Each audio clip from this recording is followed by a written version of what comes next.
Welcome to Vision Chats, where the only thing that matters is the future. I am Farouk Day, Vice Provost at Johns Hopkins University, joining you today as Vision Chats, but also as part of our annual Future Fest program at Johns Hopkins University. And I'm really excited to talk to you today with Kimberly Bryant about the future of DEI in tech.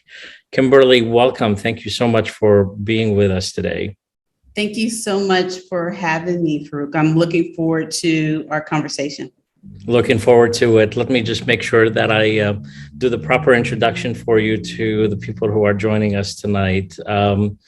So Kimberly, you are an electrical engineer and you've worked in biotech field at Genentech, at Novartis Vaccines, Diagnostics, and Merck. And in 2011, you started Black Girls Code, which is a nonprofit organization that focuses on providing tech and computer programming education to African-American girls. And what I read is that you started this because you were really looking for a solution for your own daughter who showed early interest in technology.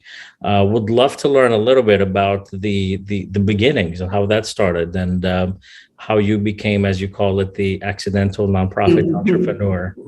Sure. So really, my daughter grew up around me and my career from a very early age. So when I moved to the Bay Area back in 2006, I believe, with my daughter from Connecticut, and really started this intense career pathway working at Genentech in the biotech industry as a department manager and director. And I brought my daughters to work with me a lot. I told someone recently, I brought my daughter to work even when it wasn't Bring Your Daughter to Work Day, because I wanted her to understand, like when I wasn't at home, where I was, what I was potentially doing, and who I was really spending a lot of my time with. And I wanted her to know my team and understand, like, this is the work that mommy does.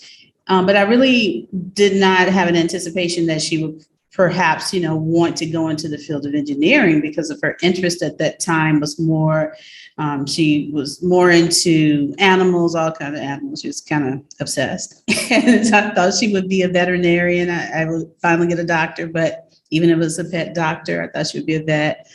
She was interested in art. I thought maybe she might go into something in the arts and music or something like that. So it wasn't really until about 2010, like right at the moment where she was starting to go into middle school, that this interest in gaming that she had developed in all kinds of gaming.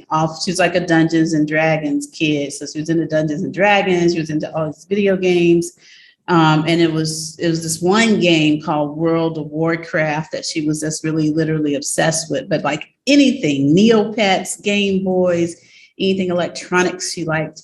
And so at that point in time, I was able to get her into a coding camp in the summer down at Stanford. And that one summer camp experience was transformative for her, because I think at that moment, she saw that she really liked technology and that maybe she could build this World of Warcraft type game that she spent so much time in. So, her potential career fields or opportunities, I think, that she saw for herself in the future, it really transformed because of that experience. And that particular summer camp as well was when it really, for me, kind of was revealed that there was a huge issue around the diversity in the tech industry, because I've been seeing it in my own networking that there were not many people in the tech field from some of the networking I was doing at the time, because I was looking to go transition out of the biotech industry and do something in the startup world. And I saw that that lack of diversity and inclusion that I was seeing in my professional networking was mirrored in the classroom of my daughter in this summer program, because it's just like a few girls, very few girls, like, 3 or 4 girls, class summer program of about 35 students, and, and Kai being the only student of color. And she recognized that in terms of how she felt seen, or in this case, unseen in the classroom by her male instructors. And she shared that with me. And that was a pivotal moment for me in terms of my journey as the founder of BGC, because I did not want my daughter to experience some of the things and isolation, the biases, the systemic issues that I had faced as a woman in a really male dominated field. And I saw how early it was starting, and it was something that I did not know was still a problem, as much as still of a problem as it was for my daughter, as it was for me when I was in college. And I was just motivated to do something. And at that moment, as I often share, like I didn't really know what I was going to do. Like I was even thinking as simple as, spending some of my own money to bring more girls into this camp, like the following summer, just so that there would be more little Black girls in this class. And I shared that with some of my colleagues from Genentech, and it was those colleagues who really motivated me or encouraged me, if you will, to like, well, that would be okay, but like maybe you can try to create something similar to this yourself. And it started me on this path of really exploring the opportunities, which would eventually result in our very first pilot program for BGC. Did you think of going for profit or nonprofit at that point, and what made you go nonprofit instead? Absolutely. So I often say, like, we started pilot program in 2011, and I did not incorporate the business right away. I did not, because for one, I was just testing this thing, and I had pulled together like a core group of friends that were also in tech or sciences to kind of help me do this pilot. But I didn't really know if this was something that was going to be sticky. You know how they talk about that sticky factor? I did not know if it would have that, and if these girls would really want to come in on a summer day, on a Saturday and sit in front of a computer. So we didn't really know. But also, I did not know if I wanted to create a for-profit or a nonprofit. But one thing I did know is that I didn't really want to do a nonprofit, didn't want any parts of it because I had done a lot of nonprofit volunteer work when I was at Genentech. By that time, I had left Genentech in 2010. And so I was doing consulting, but I had left Genentech itself. But while I was there and at previous corporate jobs, I did a lot of volunteer work with nonprofits. Even when I left, I did some volunteer work with another nonprofit biotech. And I knew that it was incredibly hard to run a nonprofit. And this was, from the outside looking in, just as a volunteer, I knew how hard it was. And I certainly did not think, as someone who was trained as a technical expert engineer, that I wanted to spend, all of my time raising money and asking people for money. It was not something that I wanted to do at all. But I think the thing that turned my attention to the potential in the nonprofit space was just all of the opportunity from a philanthropic standpoint of support that was given to STEM programs. And one of my colleagues that I had just met in my networking and women of science fields had started somewhat of a similar nonprofit down in Southern California. And she had received a grant from Google like the year before. And as we were really starting BGC and going through this pilot, she said, hey, you really should take a look at this opportunity for Google as seeding nonprofit organizations doing STEM work with girls. And she literally gave me her application that they had won the grant funds from last year and say, here's a sample. This is what we did. Do the same thing. And it was that very first grant application that kind of turned my attention to the possibilities of raising philanthropic dollars to support this initiative and how much there was out there to support STEM, pipeline STEM programs at that time. And I filled out this application, kind of followed exactly what she told me to do. That was at the end of 2011. We incorporated in February 2012. And we got the grant. It was a small grant, so like $10,000 grant or something, but I remember when we got the notification that we got it, at the end of the year before, and I was like, I can't believe we got this grant. So we got it. So now we need to actually make it official, and we did, and that's how we, really started on this journey of building this nonprofit organization and really working very closely with lots of similar corporate partners as Google to fund the initiative from that point until today. Yeah, yeah, and when you think of it, the for-profit or non-profit fundraising is always there. It just looks a little different in both worlds. Yes.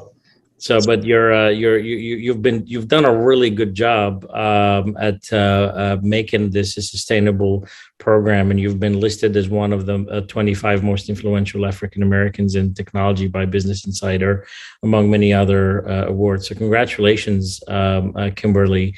You have set for yourself and for your organization an ambitious goal. I think it's ambitious from the outside looking in, of educating 1 million girls by 2040.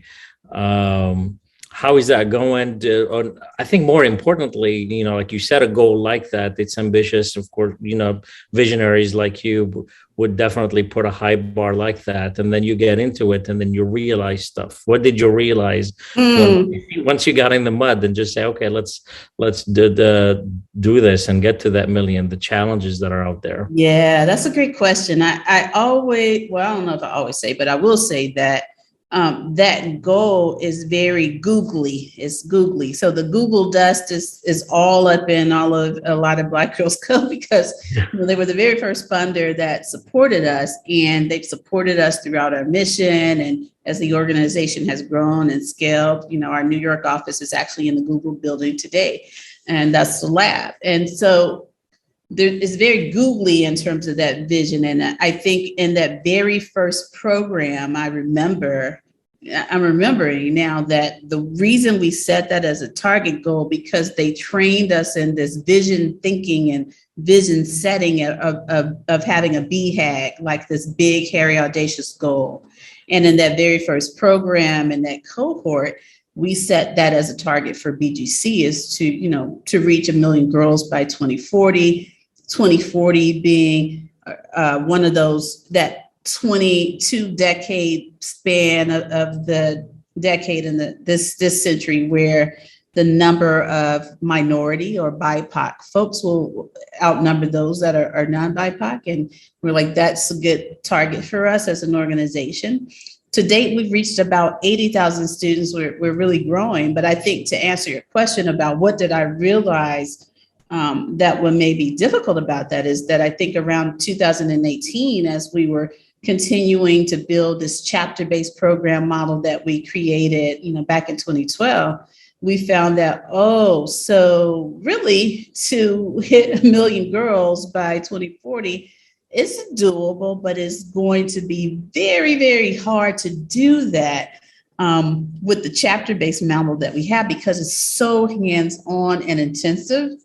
And it probably will take a lot of resources, a lot of dollars. We certainly didn't have that in 2018, and perhaps even more time to reach 1 million girls.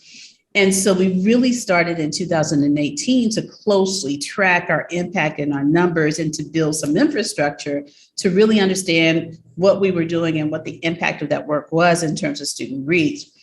However, it wasn't until 2020, last year, within the pandemic, when we had to shut down everything that we were doing we have 15 chapters across the US. We have a chapter in Joburg, but all of that, we had to shut it down in March of 2020 due to the pandemic, when many of these cities, including where our offices were, went into shelter in place.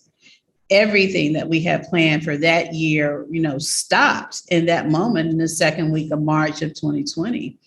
And it took us about, I would say, 3 or 4 weeks to kind of get back on our feet and have a talk with ourselves as a team and figure out how we would move forward in this moment, because we're still getting requests from students. We're still getting requests from parents. We're still getting requests from teachers to do some of the programming that we had done before, and we needed to figure out how to do it.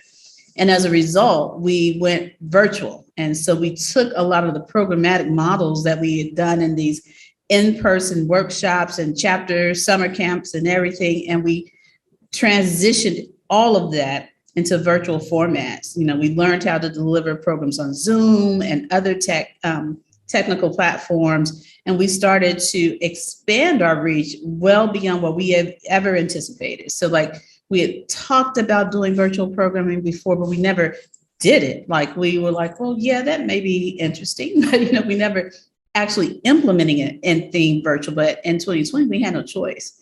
And on our very first virtual workshop in April, I remember when they flipped the switch and made the event page live. And we literally watched, that every millisecond we would get someone register for this class. Like literally, it was like, we thought it was a computer glitch. It was like, is this real? Like, all of these folks were like tapping in and registering for this class. And we ended up with over 1,000 registrants in that one class, that Tech Me workshop that we did in April of 2020.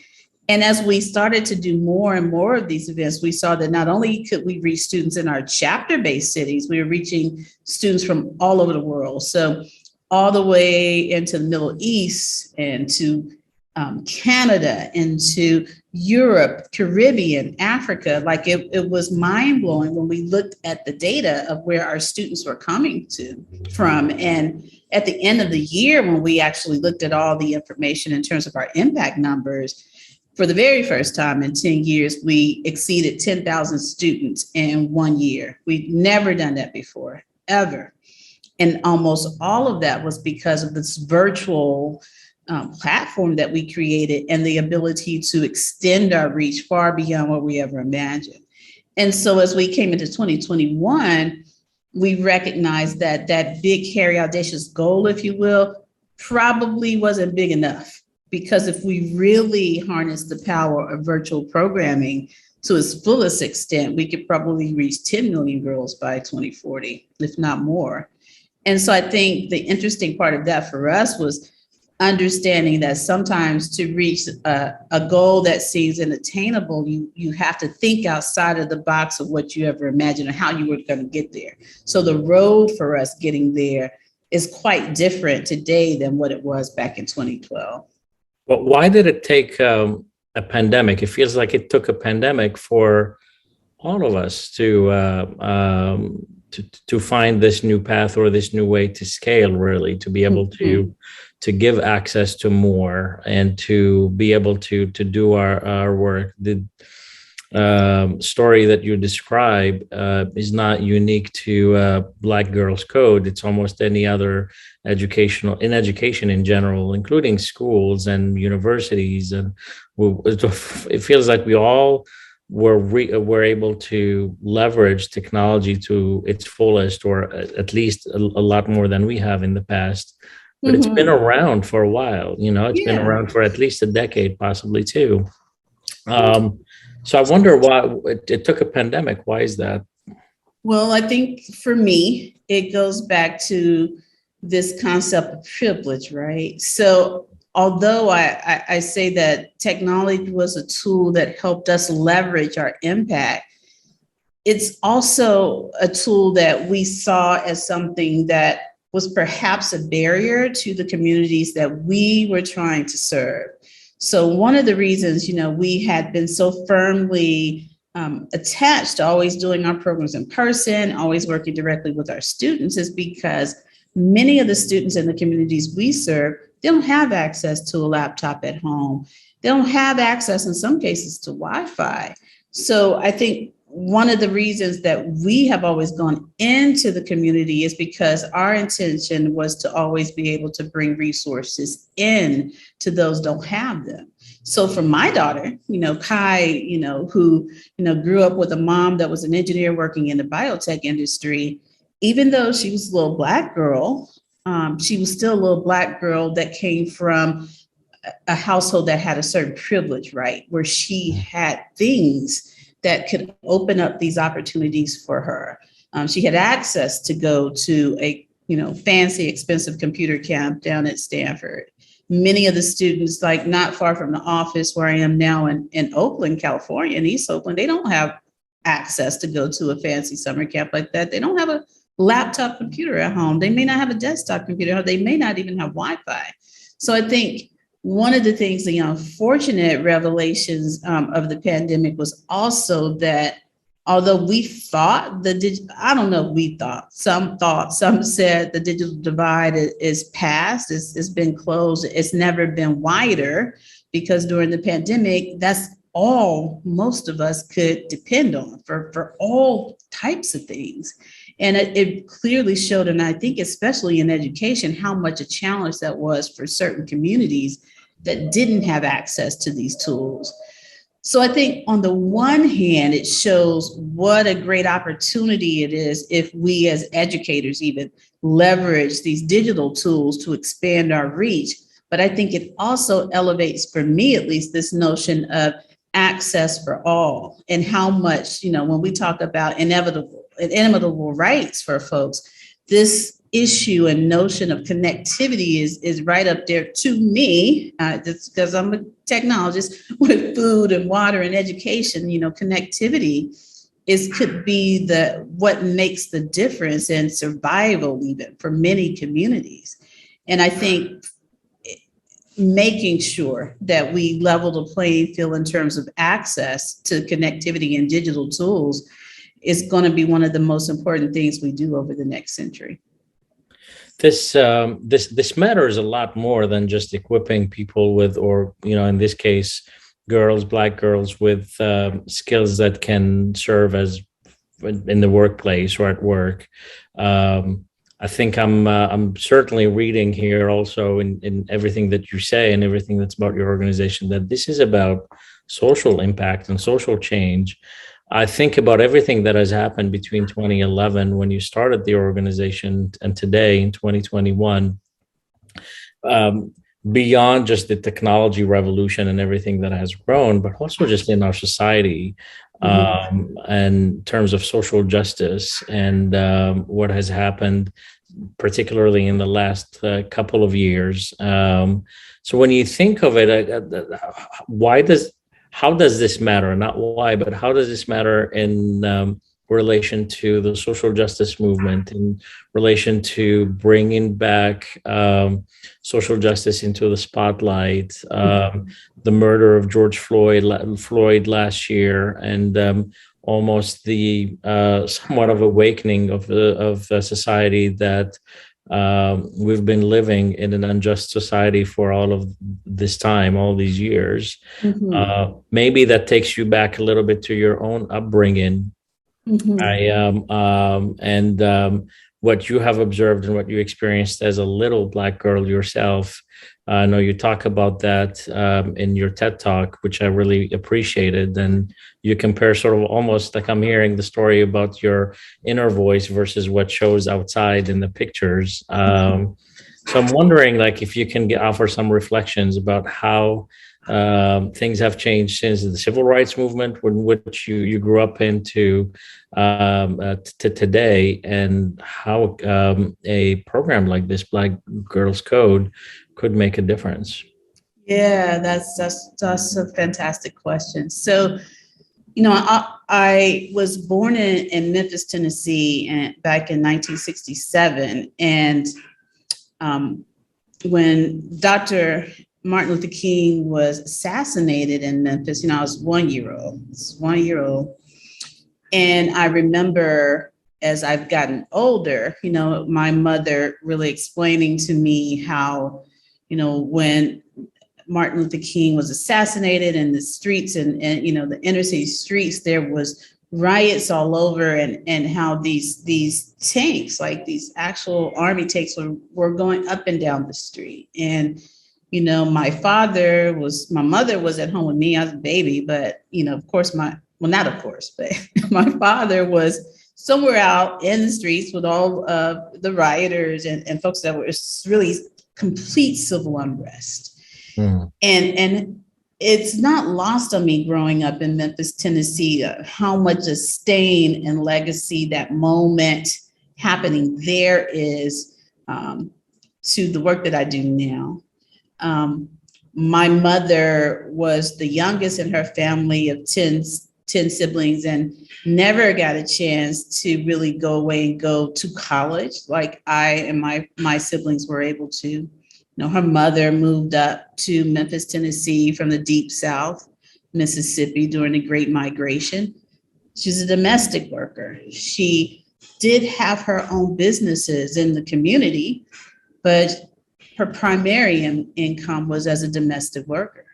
And then she raised this family herself that did not even have some of the opportunities that myself, my brother, my sister did to use education as a lever, right?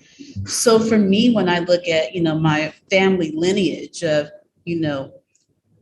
struggle, but achievement, this work that we do with Black Girls Code is very tied into that, right? Because it's about not just teaching coding, but creating opportunities to change the family trajectory, right? Of a family that I'm only, my grandmother was a domestic worker. And that's not that far removed from me and the path that I'm on. So when I do this work is deeper than just, what I'm doing for my daughter. I often feel like I'm doing this for my mother who didn't have opportunities like I did to go away and go to college and get a technical degree, or for my grandmother who, moved up from the deep South and had to work and clean up someone else's house and not spend time with her own kids, or my great grandmother who actually was born into slavery. And so this work is about justice and social justice because it's about creating opportunities that just a few generations back, our families did not have those opportunities. It's even more prevalent in some of our immigrant families that are a part of our organization as well. So this is a way for us to not only level the playing field, but to create a different historical trajectory for these families that have been blocked out because of systemic racism, really, and issues that don't give equal access to everyone.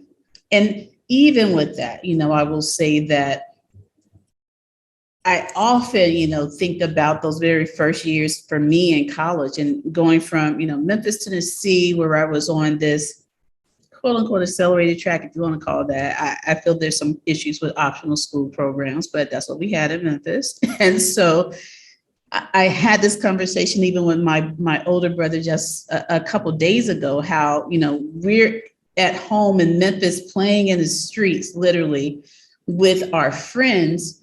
And maybe we weren't really smarter than them necessarily, but because we were tracked on this so-called optional program, we got an opportunity, right? We got a window. And it was that window to this educational opportunity that allowed, us to do the things that we do now. And so I think this work with Black Girls Code is revolutionary because it's right at that notion of how do we level the playing field around educational access for all, especially in a field where Black women and Black girls are marginalized or not present.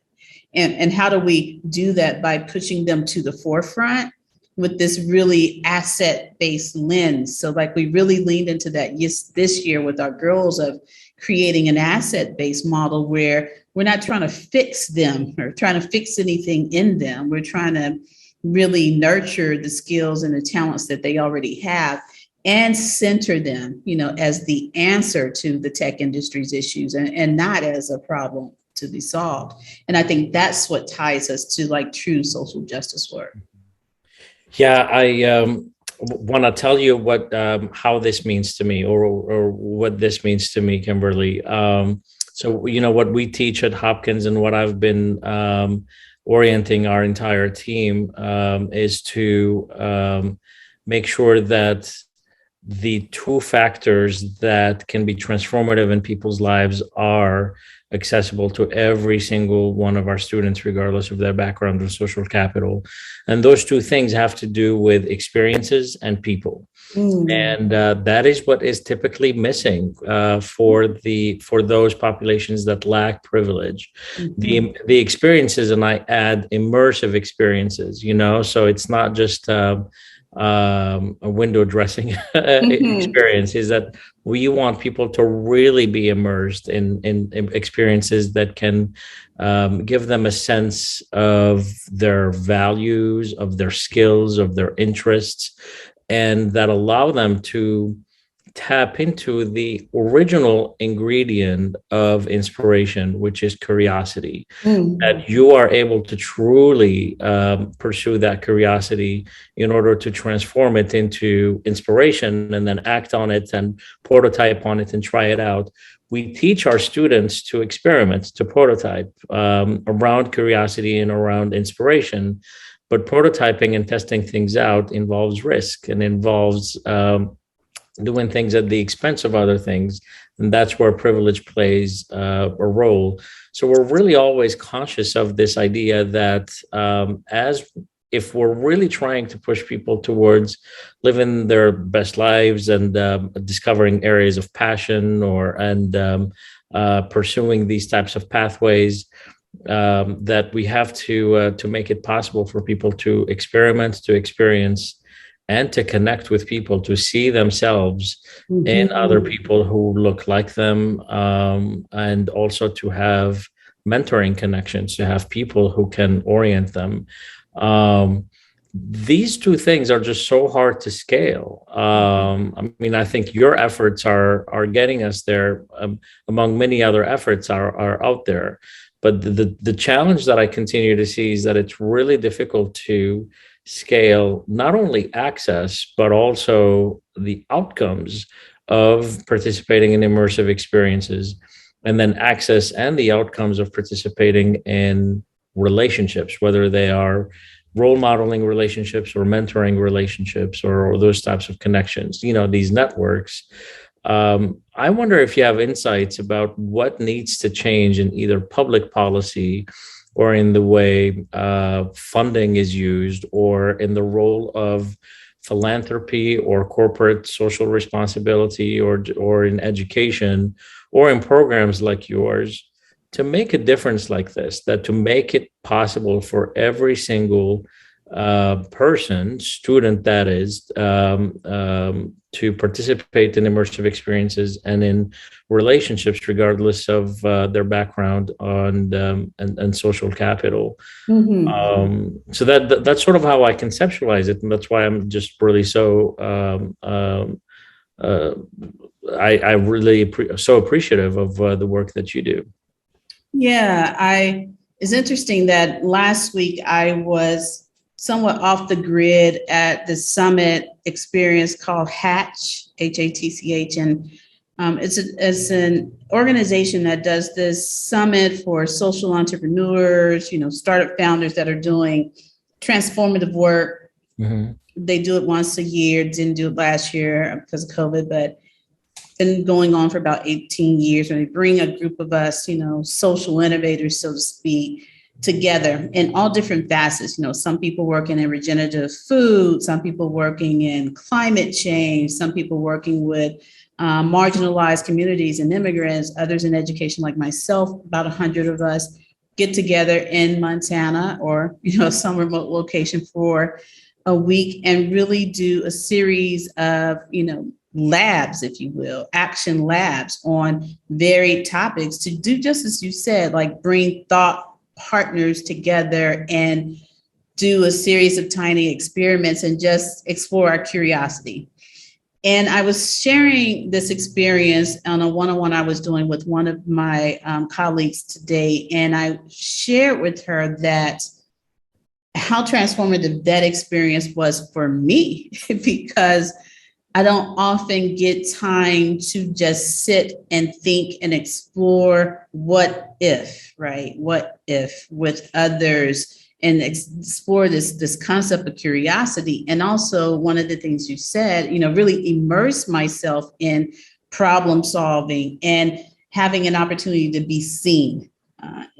And how transformative being able to sit in a space where I was seen, not for something that I was doing, because I wasn't there. I was there as Kimberly Bryant, from Black Girls Code, but I didn't have to do Black Girls Code there, right? I just had to show up and be. I had to show up as me and be.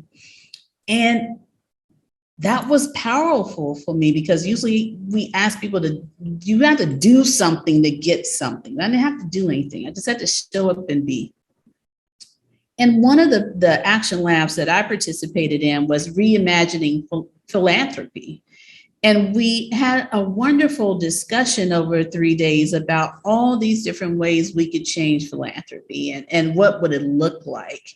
And we even talked about this concept of, reimaginers versus reformers, and they called it the Barack Obama versus the Tupac. And I was like, I don't even know about that analogy, but I'm gonna go with it. But I think one of the things that I remember vividly from that action lab was this concept of risk, right? Who gets risk? Who gets an opportunity to fail? I talk about it in my TED Talk, even I think that, yes, if we put all of our eggs in one basket, it is difficult to scale things such as Black Girls Code that create this experience. But that's because we were thinking from a limited mindset that there's not abundance, but there's abundance. I don't care what philanthropy tries to make us believe, there is abundance in this world if we expand our notion of risk, what risk means. So I shared in that action lab, I was like, it took us about 10 years to get to the point where folks were ready to give us a risk on work we had been doing for 10 years in the community with Black girls. And if we didn't have to wait 10 years for people to trust us, to give us enough funding and support to do this transformative work, what could we have achieved if, I got it back in 2013 instead of 2020 when, the abundance gates overflowed. And I think if that happens to me, how many other change makers that are proximate to the work in the communities and what the communities need, who are being starved, of being able to scale these initiatives, because philanthropy doesn't want to take a risk.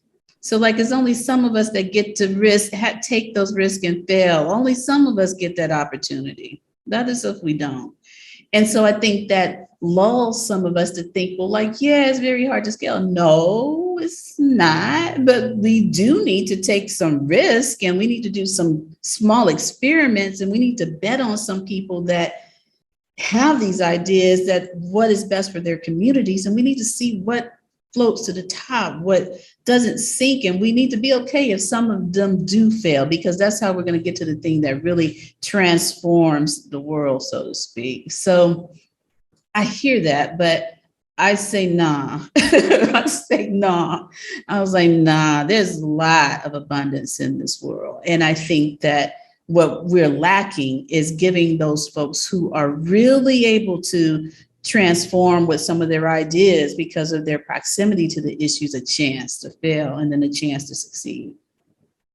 And I think you said it well. I mean, in order for this to really work, there needs to be some risk taking on the investment part, and that's why we see venture capitalism work so well.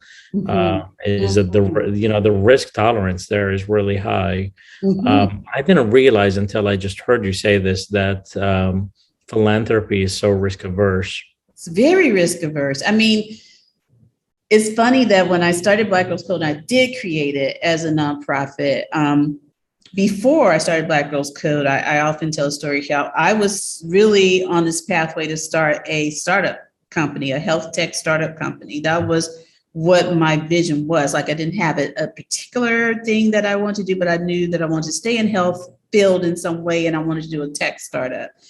And so I was sort of had this startup mindset, if you will. So like, I that's the thinking that I went into when I started Black Girls Code. And a lot of folks that I met or were other colleagues on similar paths that did start startup companies, they were like, oh, that you just started a nonprofit. That's not the same.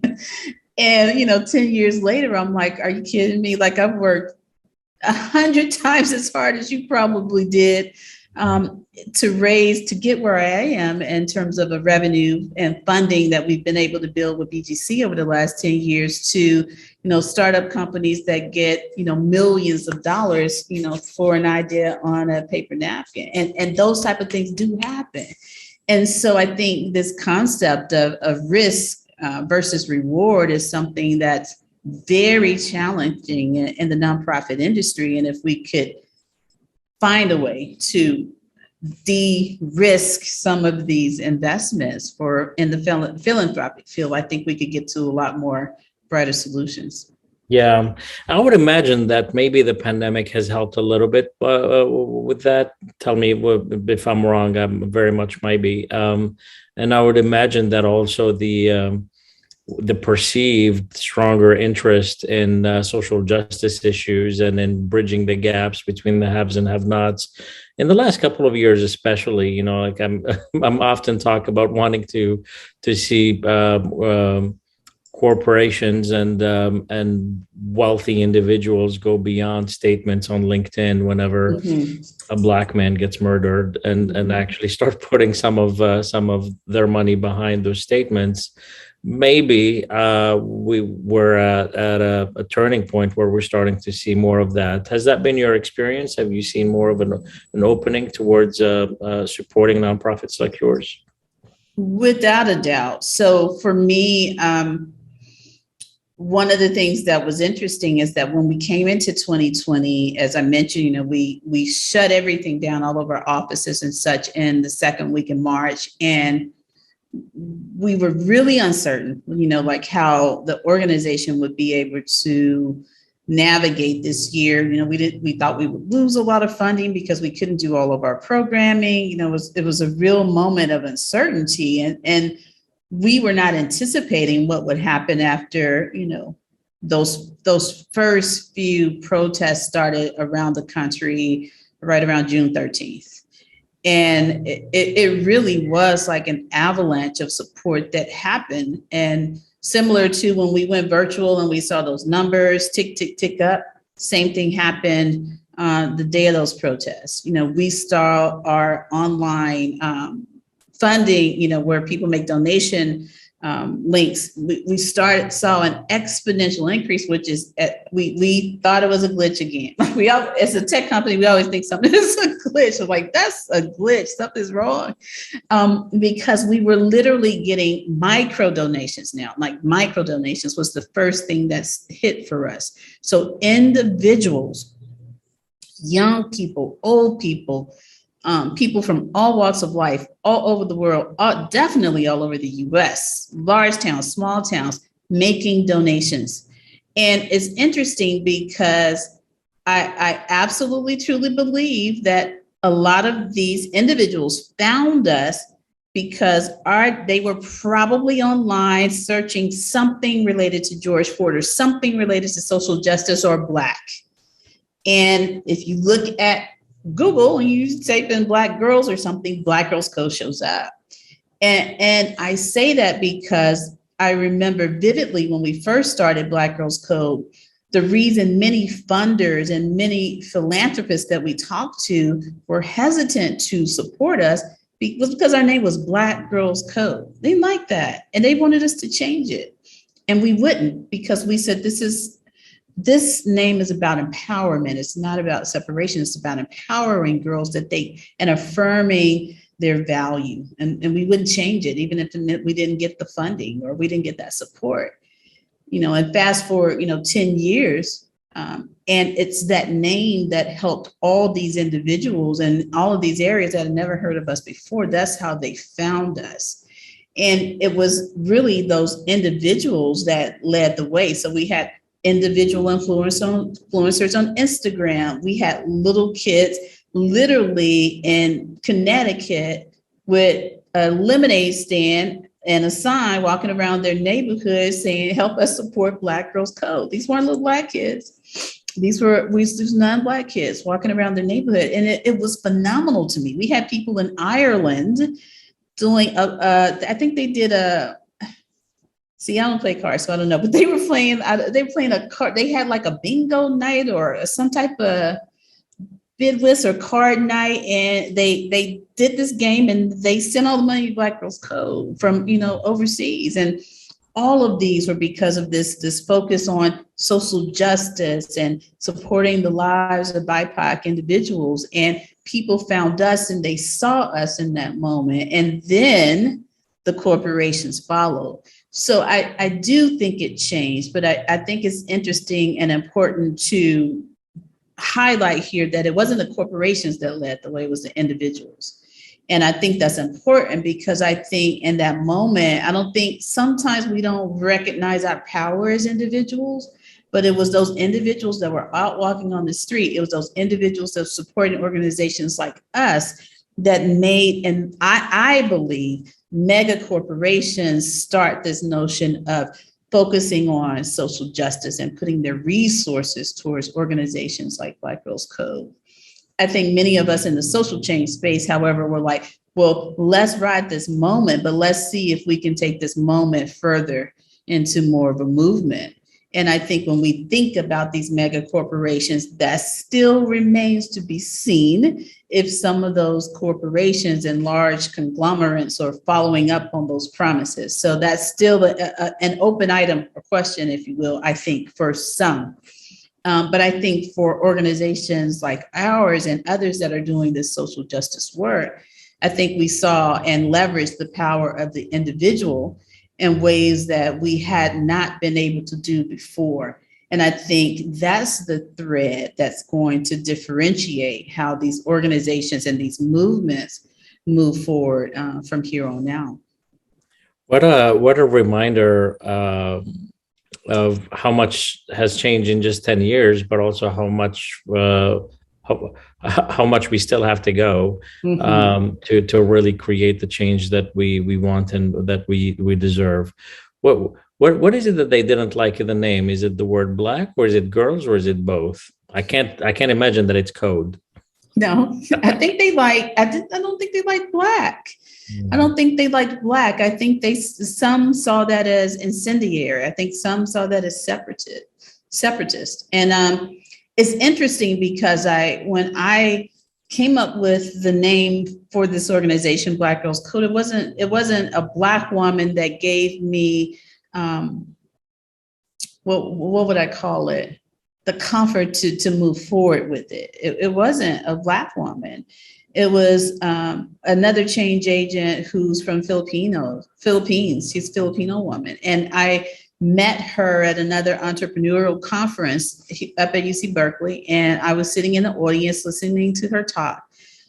Very, very motivated and inspired and just totally impressed and in awe of her presence as a leader. And at that time, this was back in 2011, maybe end of 2010, I was really thinking about this idea or concept for teaching girls to code. And I literally had wrote all kinds of things on the little paper, like tech me girls or tech coded girls, color coded girls, kaleidoscope girls. I think I even wrote something like girls who code. I had lots of things, but I kept coming back to Black Girls Code. And so in that moment, I was like really nervous, but I was like, I got to go up here and talk to her, like after the talk and talk to the speaker. You go up and talk to the speaker. And so I waited for everybody to leave. And then I went up and talked to her. And I was like, I'm thinking about this idea and I'm not really sure about what I want to call it. And I think I want to call it Black Girls Code. But do you think that's like too radical? Like, you think that's too much? And she was like, what? She was like, I love it. And she was like, no, she's like, this is it. Just call it that. She's like, I am a Black girl. And, she was like, I'm from the Philippines, but I am a Black girl. It's not race, it's the concept. And I get it. And that's it. And she was like, I want you to go home right now, go on the US trademark website, see if anybody owns this trademark. And then you need to fill this out and and then get all the websites. And I was like, okay, I'm going to do it. And that's exactly what I did. And, to this day, like, I am really grateful for her in that moment. I continue to come back to this concept about being seen, right? Because in that moment, I really felt that, like, she saw me. So, like, as another BIPOC social entrepreneur, like, she saw me and she validated it. And look what difference that made, like, for these 80,000 plus girls that have been a part of our program, and even more, right? Because I think our work and the impact of our work is about more than just the students that are part of it. I think our organization is important because of this, even conversations like this. And it was that sister from the Philippines who told me, no, it's okay to own who you are and be proud of it. And I don't regret a thing. I don't regret a thing. Well, you and now you've created an organization that allows, well, now 85,000 plus girls to feel seen, Mhm. and eventually a million of them to feel seen and more. And what a powerful sentiment and emotion to feel seen, to feel heard, to feel that you belong, and to feel that you don't have to change who you are to succeed and to thrive. Mhm. Kimberly, I'm not naive to, and I don't think you are either, to the notion that just given Black girls these technical skills, to give them access and pathways to success in the workplace, excuse me, that this will alone will not erase other obstacles and challenges that they will face simply because they are Black women. Mhm. That there are other challenges that they will have to face as a result of racism, prejudice, because of the way they look, because who they are, etc. So coding alone is not going to erase all of that. I'm sure that's something that crosses your mind and you think about all the time. I wonder if what reflections you have about that, and is your organization doing something about it? What needs to happen in society? How is society changing, and how is the workplace especially changing, in order for the workplace to truly be one of inclusion and one where all feel that they belong and they feel seen, and that they don't have to justify their presence, or even justify that they belong, or even change who they are, Mhm. to fit in. Yeah.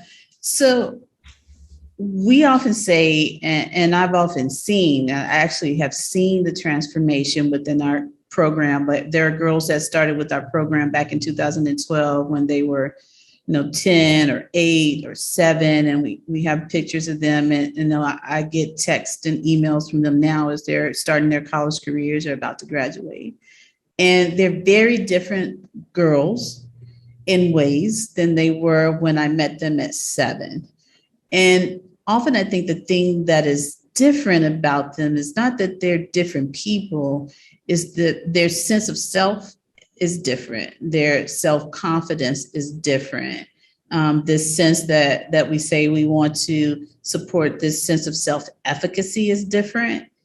And in many ways, I know in one of my experiences in being on a panel with some of our girls that were alumni back at South by Southwest, I think in 2019 it was, I was on a panel with about 6 or 7 of our alumni students. And, we were planning for this panel. We gave them a few questions that we thought that, we wanted them to discuss. And I was going to moderate it. And, after a while in the course of this conversation, I just sat back in awe because, they were explaining concepts and sharing truths that I didn't even know they realized or knew about their pathways as Black women in the world.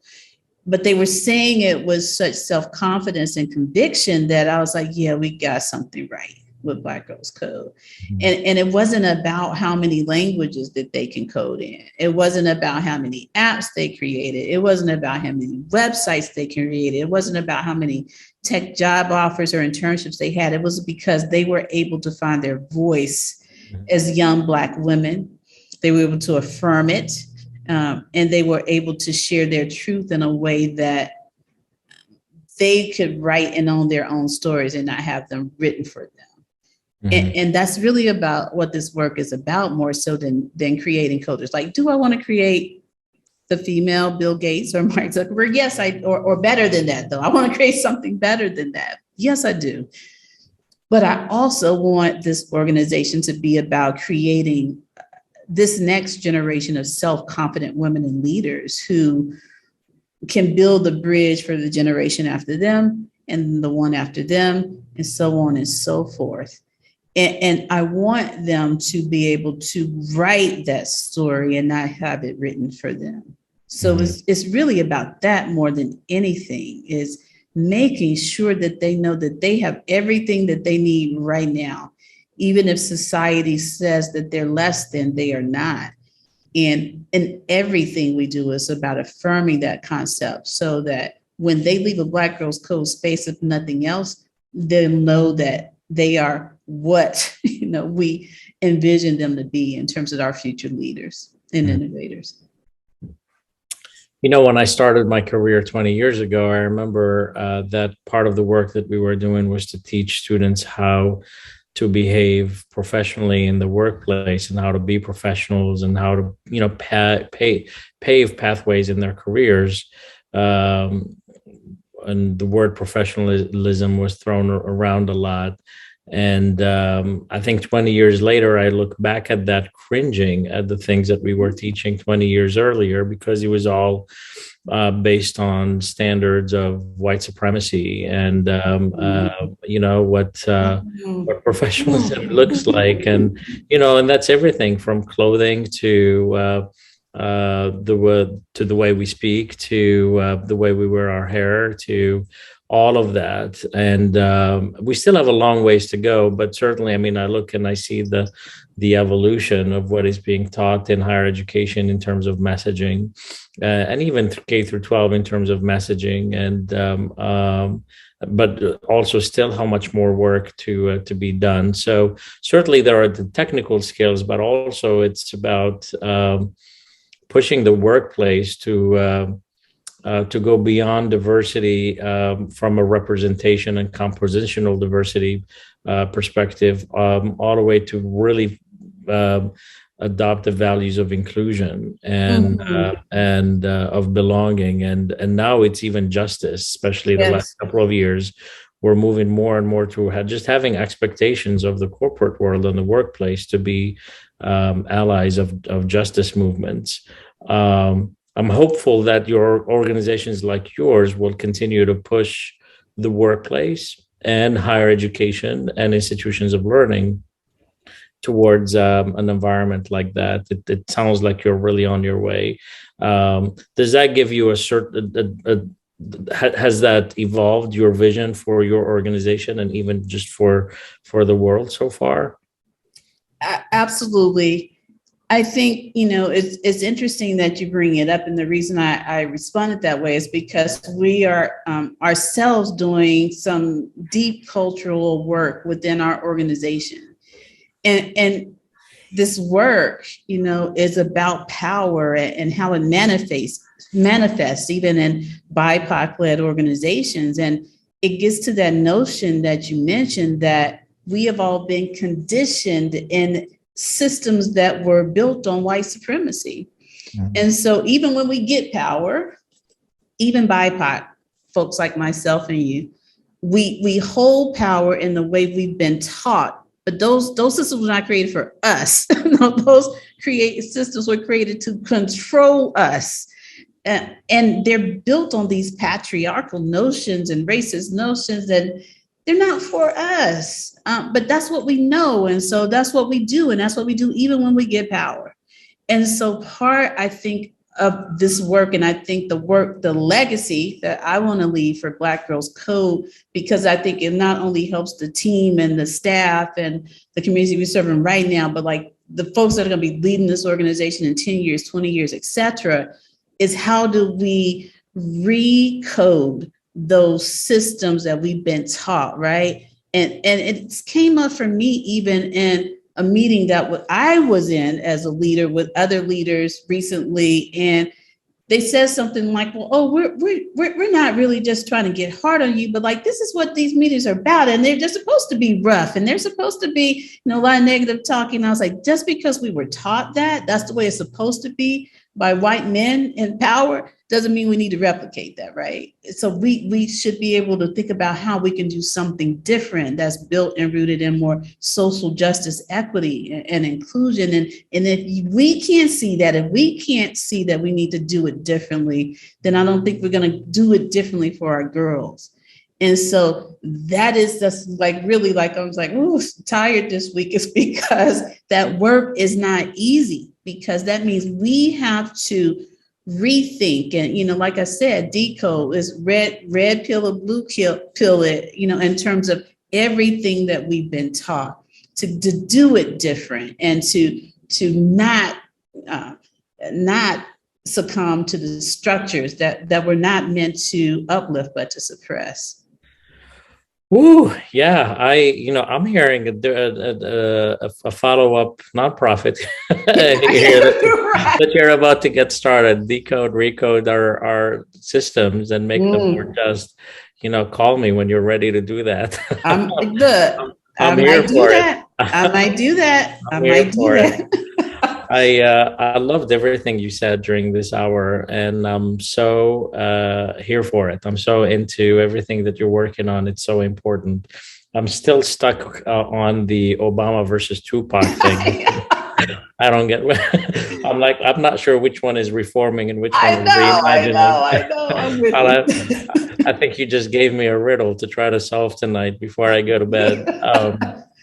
Kimberly, I hope this isn't the last time you and I get to talk. I have so appreciated the insights you have shared, and so admire the path that you've been on. You're an inspiration for certainly a lot of girls, Black girls, but I want to tell you that for all of us too. So you've just gained a big fan and a follower here, and my entire team, and I'm going to be just, continuing to follow the work that you do. So don't mind me if I stalk you from time to time. That's okay. And please don't hesitate to reach out to us if we can do anything for you. Really appreciate it. I want to share my sincere gratitude with all of you who tuned in today. And as I always say, the only vision that matters is the one that you create. Thank you all so much for joining us. Thank you, Kimberly, for being with us today. And we'll see you next time. Bye-bye. Thank you. Bye.